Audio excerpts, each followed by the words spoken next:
হলিউডের পর্দার একজন আলোচিত মুখ ভ্যালেরি পেরিন আর নেই। 23 মার্চ লস অ্যাঞ্জেলেসের বেভারলি হিলসে 82 বছর বয়সে তিনি নিঃশ্বাস ত্যাগ করেন।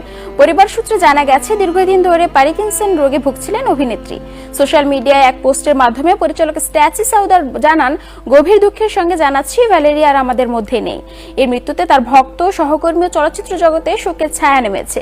ভ্যালেরি পেরিন জীবনের বড় অংশ লড়াই করেছেন পার্কিনসন রোগের সঙ্গে। প্রায় 15 বছর বেশি সময় তিনি এই রোগের সঙ্গে সংগ্রাম করেছেন। 2019 সালে তার অসুস্থতা ও জীবন সংগ্রামকে কেন্দ্র করে একটি প্রামাণ্যচিত্র নির্মাণ করা হয়, যা দর্শকদের জন্য তার সংগ্রামের চিত্র ফুটিয়ে তোলে। চলচ্চিত্রে প্রথম প্রতিষ্ঠা পেয়েছিলেন 1974 সালে মুক্তিপ্রাপ্ত লেনি সিনেমার মাধ্যমে। এই ছবির জন্য তিনি কান চলচ্চিত্র উৎসবে সেরা অভিনেত্রীর পুরস্কার পান এবং একই সিনেমার জন্য অস্কার ও গোল্ডেন গ্লোবের মনোনয়ন অর্জন করেন। তবে সাধারণ দর্শকের কাছে ভ্যালেরি পেরিন বেশি পরিচিত সুপারম্যান সিরিজের মিস টেশমেকার চরিত্রের মাধ্যমে। ভ্যালেরি পেরিনের অভিনয় ছিল অত্যন্ত স্বতন্ত্র ও প্রভাবশালী। পর্দায় তার উপস্থিতি ও চরিত্রায়ন দর্শকদের হৃদয়ে গভীর ছাপ রেখেছে। শুধু হলিউডে নয়, আন্তর্জাতিক চলচ্চিত্র মহলে তার অবদানকে স্মরণ করা হবে দীর্ঘদিন।